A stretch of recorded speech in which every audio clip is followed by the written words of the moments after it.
Hello there everyone, Pastor Dan here with an interesting question and enough time to do it in a video answer, so let's go. Several people have written in to me asking variations on the questions, you had cancer and now you don't. Why aren't you more thankful?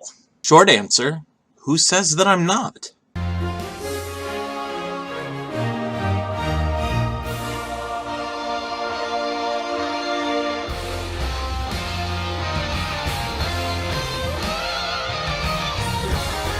Alright, so seriously, I realize that I have to ditch that intro eventually because it's kind of silly, or at least have one with original music, but God, Justice League is just so epic! Anyway, back to the question. So I realize that the question is not really whether I'm actually thankful or not. I mean, obviously I am quite grateful for the fact that my cancer story, at least this chapter of it, managed to be quite brief and quite possibly over before I even knew it had begun.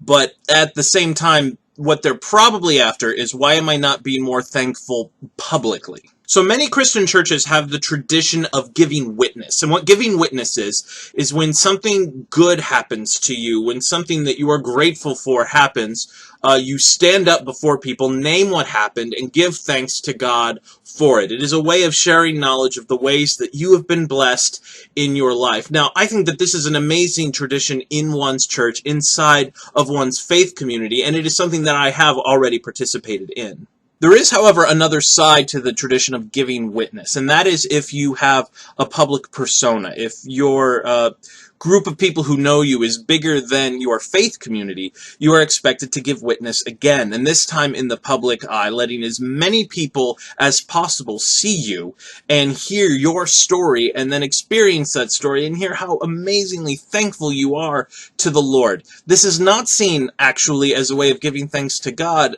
but instead as a tool of evangelism, as some sort of proof of the blessings that God gives to Christians. And that is the point in which I am uncomfortable with giving witness, because it portrays a false message. It gives the impression that many people have attempted to give, and some people have actually received, that being a Christian makes you in some way proof to all of the bad things that life can happen to you, even against all of the evidence to the contrary. A lot of people get hung up when they're thinking about God on the concept of theodicy, about why do bad things happen to good people, but I don't worry about that as much. I tend to get more tripped on why do good things happen to anyone, when there are so many catastrophic, horribly tragic cancer stories out there. Why did mine turn out so well? That's something I wrestle with. And I want to say this here, it is not because I am a Christian. It is not because I'm a good person or in some way deserved it. That's absolutely not the Christian message. The world is a very, very complicated place, and if you try to simplify it into